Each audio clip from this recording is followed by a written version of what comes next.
Yeah. The important thing always remains that the future is bright for Orlando Pirates. Yeah. They did well in the CAF Champions League. They did well to qualify again for the CAF Champions League. Yeah.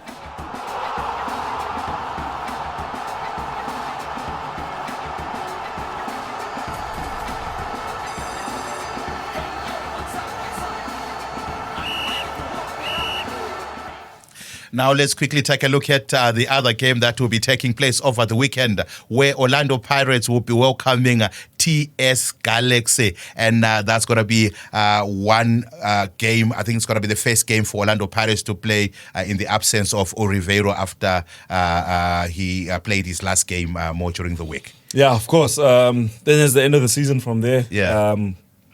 The question now remains, or will they send him off with a big win? Yeah. Or what will happen? But Yeah. we'll see what happens on the 17th. Yeah, most certainly. I know that they beat Golden Arrows by 3-0. And I think that was a good send-off. It was a good enough send-off for him, because I think if you look at where they are right now, for three consecutive years, Orlando Pirates finished second in the league. Yeah, of course. And that's the thing, Mr. E. I mean, always the prize may never the bride is one of those things that can be said about Orlando Pirates in the league, but Yeah. they can look to other trophies for comfort in terms of what they've achieved over the past few seasons. Yeah. The important thing always remains that the future is bright for Orlando Pirates. Yeah. They did well in the CAF Champions League. They did well to qualify again for the CAF Champions League. Yeah. Last season was a lot closer. I remember last season, Yeah. Stellenbosch was knocking on the door. Stellenbosch was wanted to come through. And this year, Yeah. the great thing is that it's so decisive. Yeah. And that's the thing, Mr. E. Like, I think one thing about South African football that we never actually take into account is how tight of a league it is. And Yeah, it was it's something very that tight. it was a sentiment shared by the chairman, who said that Yeah. when you look at our league, he spoke about the PSA. He said Yeah. our league is not easy. Yeah. And if you look at it, it's only the Premier League in England and PSL in South Africa where you can't say that this team is the best team. Yeah, that it's are an in our way. outright. It's going to be an outright winner. And that's the thing. It shows that there's quality everywhere.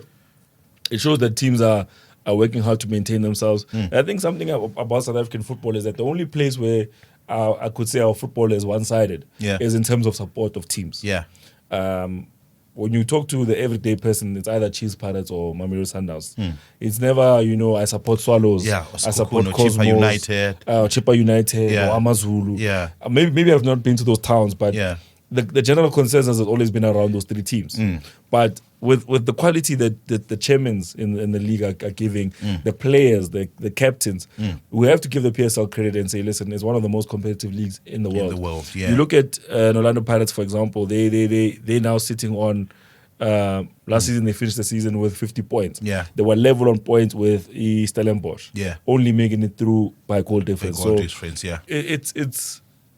It's one of those things. I think they went through with a head-to-head. I'm not sure. Yeah. Don't quote me on that. Yeah. But it shows you, Guti, it was a very tight affair. It was a tight one, yeah. Kukune United also, they finished fourth last season. They're now sitting in the top three. And I must everyone admit, is improving. I must admit, Kukune has been doing, going about with his business silently. I mean, I never saw them. It's only now that I'm saying, because the conversation was always Mamelodi Sundowns, Orlando Pirates, or Kaizer Chiefs. So people always looked at position number 1, 2, and maybe 8 for Kaizer Chiefs. All of a sudden, it's quite a few games to go, about 2 or so. There is Kukune there.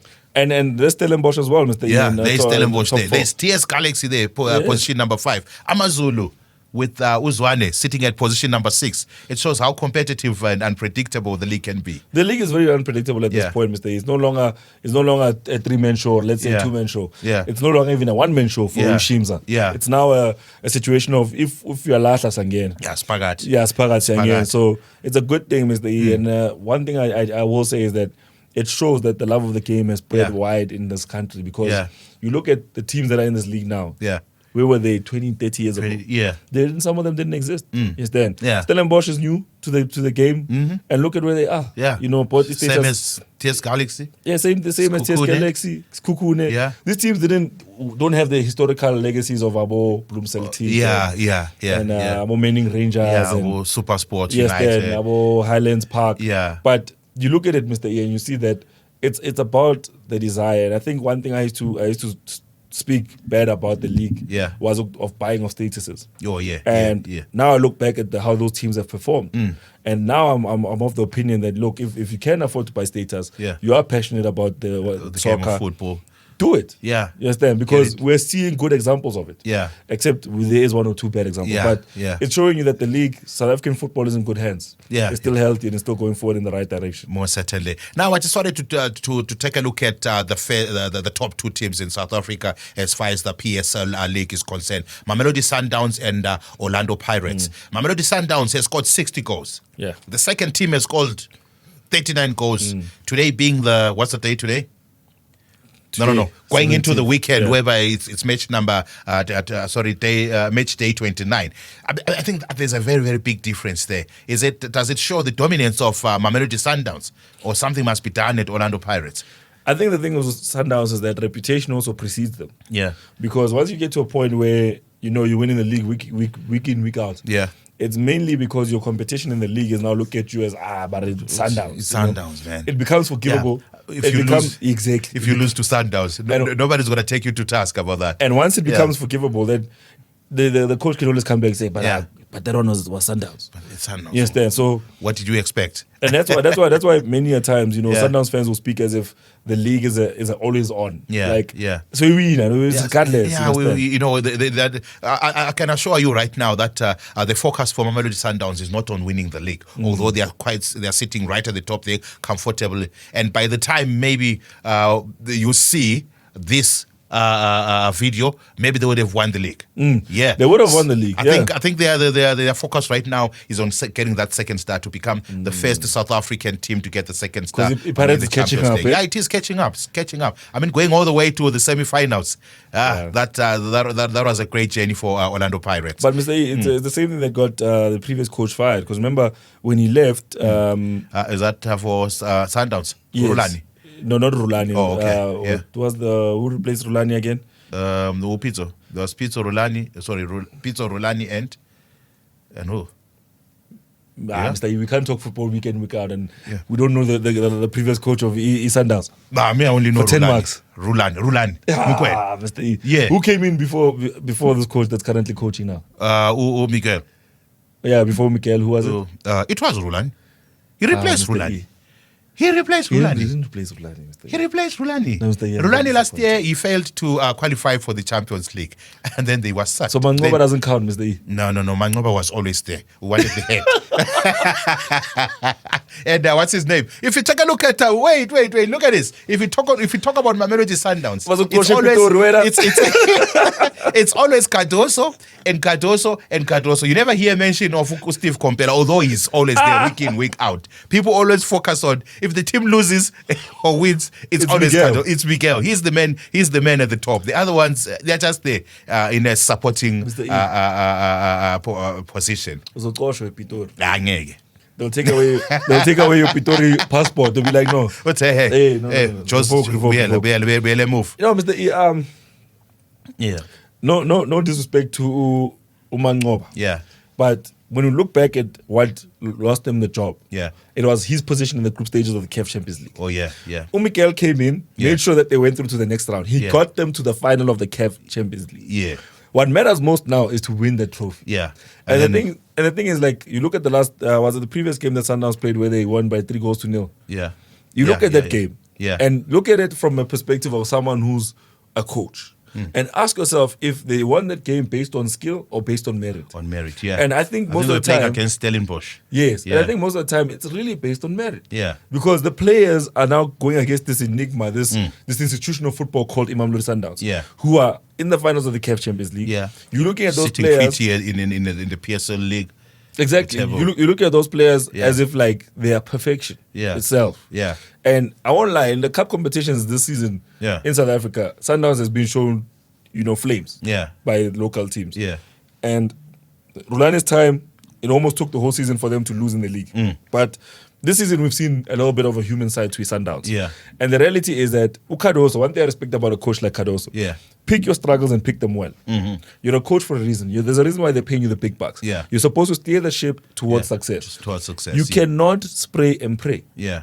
Same thing that happened to Arsenal in England. Yeah. Spray and pray does not work. Yeah. You can't try and win every trophy. At some point, you have to pick a trophy. Yeah. And the reality is that at this point, he knows that the PSL is a must. Yeah. He knows that what will keep his job is the CAF Champions League. So what is he going to do? He's going to save his best players for the CAF Champions League. Yeah. You're not going to risk your best talents for something you know you're going to win anyway. Yeah. You understand? So you experiment. You play about sales. Yeah. You play about, you understand? You mix it around. Yeah. You play Mkoen and a double pivot so he doesn't work too hard. Yeah. You understand? Like, you make provision for your players not to overexhaust themselves. But when it comes to the CAF Champions League, you put your best foot forward. Yeah. They knocked out El Ahly when everyone thought that no, El Ahly, only Pirates can beat El Ahly. That was the consensus. Yeah. They knocked El Ahly out. They took the long way to come here. They played, it was Esperance Tunis and then El Ahly. Yeah. Chief, Sundowns didn't make it to the final based on playing easy teams. They made it here based playing on big teams in the CAF Champions League. Yeah. So in the league itself, you have to look at it as, okay, this was a by the way. Yes, then that's okay, we won it again. That's fine. Yeah. Oh, by the way, there's a cup that we need to pick up. It's the League Cup. Let's go collect it. Let's go collect it. That's what the CAF Champions League is all about. Yeah. It's a Champions League. Yeah. You can't play if you're not a champion. You have to prove yourself elsewhere. Yeah. And right now, for Sundowns, they've put themselves at the top of South African football. That carries weight going into Africa. So they'll always maintain to win the league. Yeah. So for them to win the CAF Champions League, it's paramount in their minds. So for Pirates at this moment in time, it's also paramount for them to go on and impress the last few games of the season, because next season they have CAF Champions League. Yeah. And that's where their goal should be, to say we need to requalify, we need to redo what we did. Yeah. I mean, this time maybe go all the way to the final. They spent the whole season in the CAF Champions League unbeaten until they got knocked out. Yeah. So you have to understand that for Pirates at the moment, yes, the coach is leaving. Yes, it's a new season that's coming in they have to worry about. Yeah. But the reality is that the future is bright. Yeah. And their objective at this moment in time is just qualify in second. Yeah. Okay, back to the conversation of this game here, where they're going to be playing against TS Galaxy. Do you think maybe TS Galaxy will want to spring a surprise, because already they've seen that Iashaye, you can beat it? Yeah, I mean, at this point, I think TS Galaxy have also got their own objectives, and because it's their last game of the season. Oh, by the way, it's going to be the first team to finish all the games, and as well as Amazulu. Yes. Yeah. So their calendar is finished. They know that whatever happens from here on will depend on the teams below them. Yeah. So their job is done. So It's they know done that and top 8 dusted. is secured. Yeah. They will see Gutis keep on from what happens elsewhere. But the reality is that they will go into this game in a close of season mood. Yeah. And that will speak towards either them playing to win it or just playing to end the season. Yeah. If they win it, I think it's golden. But at the end of the day, like I said, beating Pirates now in the league is going to be difficult, because they want to finish as close as possible to Sundowns at the end of the season. Yeah. Which, even if they lose the league, they can say we lost it by a point. By a point or two. Yeah. Well, that's how difficult and how tight it is at the top there. Did you notice something about the top 8? I think we spoke about the TS Galaxy team that's playing against Orlando Pirates, and they're currently sitting at 34 points. And chances are they might not win that game. They might remain at 34 points. And then you got a Kaizer Chiefs team that wants to break into that top 8 and still have 6 points to play for, and currently sitting at 30 points. Do you think there's going to be changes there? Come the end of the season? Mr. Kaizer Chiefs is still celebrating. The trophy is still going from radio station to radio station. While the trophy is on the road, I don't see them. Because the reality is that, like I said, Mr. those players, I mean, cup form and league form is not the same thing. Yeah, it's totally different. You're talking about a Kaizer Chiefs that has 3 wins in the last 5. Yeah. With 2 draws. Yeah, so but they're unbeaten, but they'll want to finish strongly. We'll see. I don't believe that there'll be any big changes there. Yeah. I mean, the teams that they're also playing are also trying to solidify themselves. Yeah. Kukunians don't want to lose to Chiefs, so the Chiefs can get into the top 8. Yeah. They want to win the game so that they can stay in the top 3 and get Confederations Cup. Yeah, and catch up with no, they won't be able to catch up with Orlando Pirates. Yeah, they won't be able to, but they'll be at least be able to assure themselves safety in that number 3 position. Because one mistake, Stellenbosch is in there. Is inside. So now you can't, it's not a one-sided game. Okay. It's not. You know what? I'm not gonna say this. Yeah. Chiefs won last week because it was being supported by very serious footballing brains. Yeah. People like me. Oh yeah, you were supporting Kaizer Chiefs. I was supporting them for just that one weekend. Did you buy a jersey? I've Because I understand. I've revoked my support. I understand all the merchandise got sold out. I remember on Saturday we went to one of the stores that took for a jersey. Yeah. The only sizes that were there were 5XL and 6XL. The rest was gone. It shows how massive and how big Kaizer Chiefs is as a footballing institution. Yeah, no, Mr. E. Yeah. No, they won last week because they were being supported by very serious football players. Yeah. We even heard legends of Kaizer Chiefs that we never thought would hear say the words, "It Chiefs your winner this weekend." Your winner this they week. said it. They said it. Now we're revoking our support again. Yeah. We're just like, no, well. controlling a top 8. Yeah. Just enjoy the banking. Oh, yeah. Don't worry about the league. Yeah.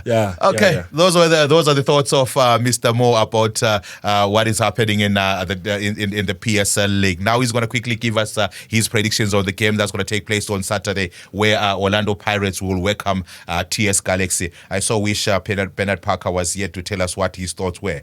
No, you can watch the platforms. He's probably going to give us his prediction. Yeah. But to be honest with you, Mr. E, I think Orlando Pirates will win against TS Galaxy. Yeah. I don't see the same happening for Kaizer Chiefs against these Cocoon. Okay, so let's just put it. Let's just say it out there. Okay, nice recap. First game, Sekhukhune versus Kaizer Chiefs. Goals, please. Goals. Yeah. Hey, Mr. E, you're asking me for a lot. Yeah. I don't see goals. Yeah. We have so much belief in you. No. You're going to ruin my reputation. Yeah. I think Kaizer Chiefs, like I said, I'm going to win this one. I don't see them on the score sheet. Yeah, I don't see them on the score sheet. They don't have a science to score on their goals. Yeah. And their goal scorers are not confident. I mean, you look at the goal that Mart scored in particular. Yeah. It shows how does your number 9 get the ball, run to the edge of the box, and then cross it back in. Yeah. So it tells you, hey, Buffet, to these guys, there's no science to getting it into the back of the net. Into the back of the net. Yeah. No matter how good they play in the middle of the park, they just don't have the science to put it through.